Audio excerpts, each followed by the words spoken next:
Good morning, everyone. It's October 15th.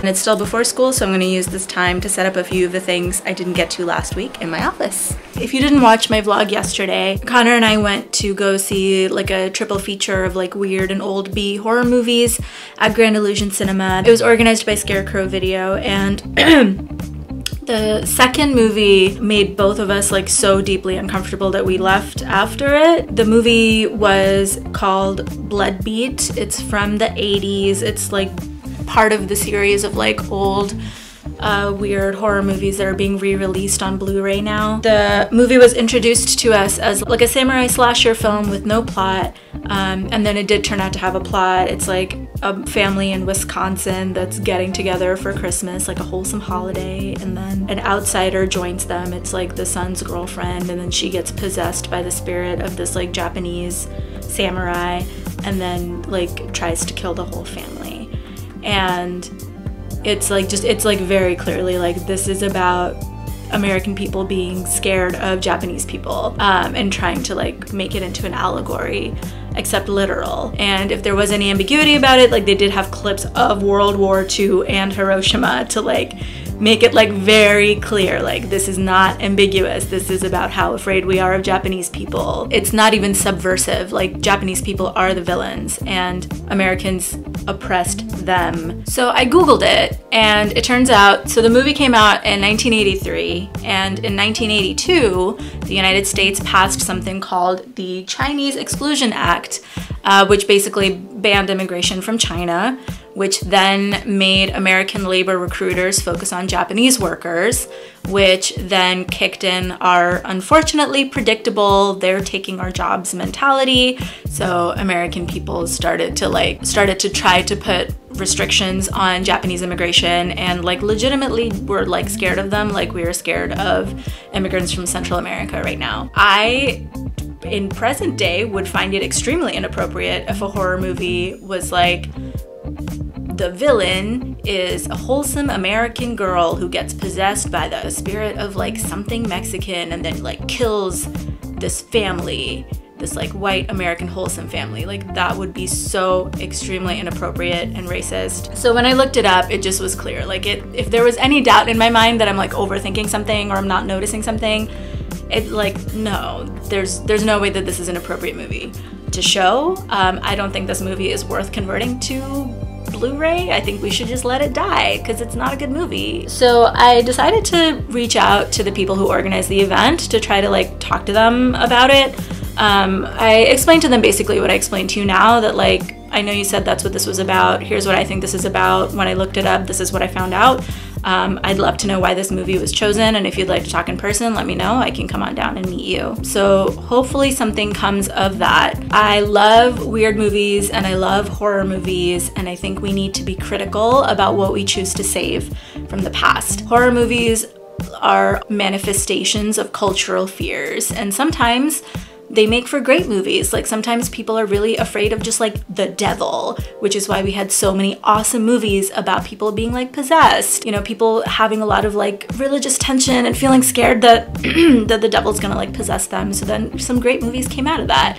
People are afraid of like the patriarchy. So we had so many movies even recently, right? Like The Witch is about fear of the patriarchy and being controlled by like, you know, dominant. Much like comedy, if you're using it as a way to subvert the dominant power and using it to like empower people who are being affected by it, then like seems fine. But if you're using it to just describe why you should be afraid of people or why those fears are justified, I just think it's sloppy, I think it's lazy, and it's inappropriate. I just think we need to be more critical. Like, great movies have come out of that, and also really terrible movies have come out of that, because sometimes the things that we're afraid of are inappropriate.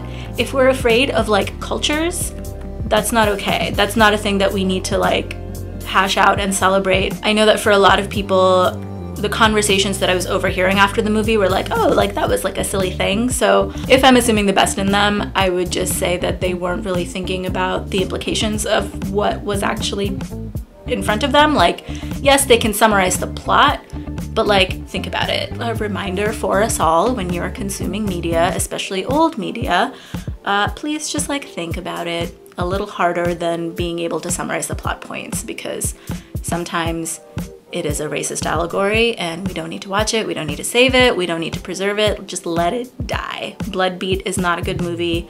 It does not need to be saved. Just let it die. I have a ton of errands to run today, so I am going to go do that now. Most of today was me trying to like set boundaries about like no more testing. Hey, so I'm home now. Didn't get a chance to vlog like errands. I stopped by a store to pick up some hair dye because I have some like blonde peeking through here now, and I actually don't mind the like colors when it's fading like this, but it is starting to fade like a little bit more, and especially like back here it's starting to get more blonde. So have some more hair dye. I'm gonna dye my hair now. I also stopped by Lush because I needed some soap because I'm out. And it turns out their Christmas line just launched like 2 hours ago, so they were just setting it up, which is good because their Halloween stuff I was not too impressed by this year, but their Christmas stuff, there's a few new like bar soaps that are really good, and I got 3 of them. I'll show them to you in a second. Okay, so these are the 3 hair dyes that I got. It's the same brand that I used to use before when I dyed my hair. So the Radiant Orchid is like a bright purple color, similar to what I had gotten it done at the salon. This is like a deep wine colored red, and this is a dark emerald green. So I think the order that I'm gonna do it in is actually gonna be this. Not all 3 today, obviously. I'm just gonna dye it. And then I think I wanna do the emerald after that, possibly for like holiday times. I also have like a blue, so maybe I'll leave a spot for that. I wanna do the red last because my hair picks up red pigments really easily and holds onto them forever. So I know that if I do this before any of the others, it will be this color mixed with these. So I'm just trying to make sense of it that way. But this for today. And this is the first soap that I got at Lush. I forgot what it's called, but it's one of their newer Christmas ones. It smells like jasmine. I know it seems like it would smell fruity, but it actually smells like jasmine. It's like jasmine and something else, but it smells good. This one is called Outback Mate, and it smells like peppermint and other things. I'm being very descriptive with all these smells, but if you've been to Lush, you know that none of their stuff smells like just one thing. So, and the last one I got is this one, Sultana, which is supposedly bergamot smelling. I don't know what bergamot is, I realized when I looked it up. I just know that it smells good and it's not overpowering, and it smells like a little bit floral, but like a sweet floral and not an overpowering musky floral. So I'm about to dye my hair. I'm wearing my hair dyeing shirt. Don't ask me why it's white. I don't have an answer for you. And yeah, I actually don't mind like the color that it has faded into, but I want it to be purple again. And I want the transition to be like right here. You see, like it just looks really light now. So I'll dye it purple. So yeah, I'll get started with that now. Good morning, everyone. It's the next day. My voice is feeling a little bit better. Connor also got sick, so I think I am just like on some mild cold. It doesn't feel too strong, so that's good. My hair is freshly colored, and to get the hair dye out, I have to use nail polish remover, so I had to redo my nails as well because they just, you know, that's what nail polish remover does. Today I'm gonna try to set up some student meetings that I couldn't do yesterday because they were doing like an anti-bullying lesson yesterday during advisory, so I'm gonna get myself sorted out for that and then get going. So I just had a couple of meetings with students, and I decided to basically do like grade checks and students that are failing or have D's or are near failing like multiple classes. I just want to meet with them one-on-one to talk to them and start to build a caseload that way. I've met with a few students so far, and I'm realizing that something that I have to kind of get used to and practice is understanding that I am not their teacher. And what I mean specifically by that is that, you know, if your teacher wants to talk to you about your grades and you already have like rapport with them and you already know them, then you're like, oh, this is my teacher, they just want to help me. So you're like less nervous about it. Maybe, maybe not. I feel like I've like talked to my students about their grades and what they need support with so many times, but because I'm not their teacher, because I'm like school official calling them down from class to like talk to them, they just assume that they're in trouble.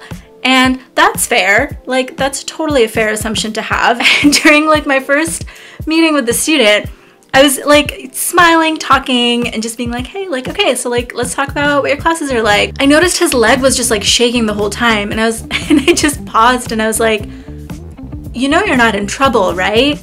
And he was like, no, oh my God. And he just like exhaled, and I was like, oh yeah, that's, gotta be careful about that. So in my next meetings with students, I started with saying like, hey, so you're not in trouble. This is who I am. This is the role I have at the school. I'm here to help you. And I just want to make sure that I am actually helping you. So let's talk about what you need. Anyway, so that was good. Feeling good about the kind of momentum. I have like a weird gap right now. It's like almost the end of second period now, and there wouldn't be enough time to call anybody down, and there's also like an extended break after. So I am going to put up my whiteboard because I need to do that so that I can get my life organized and in order.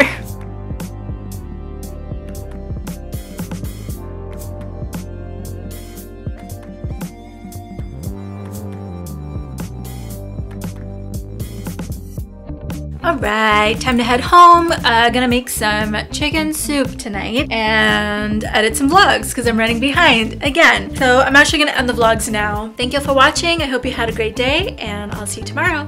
Bye!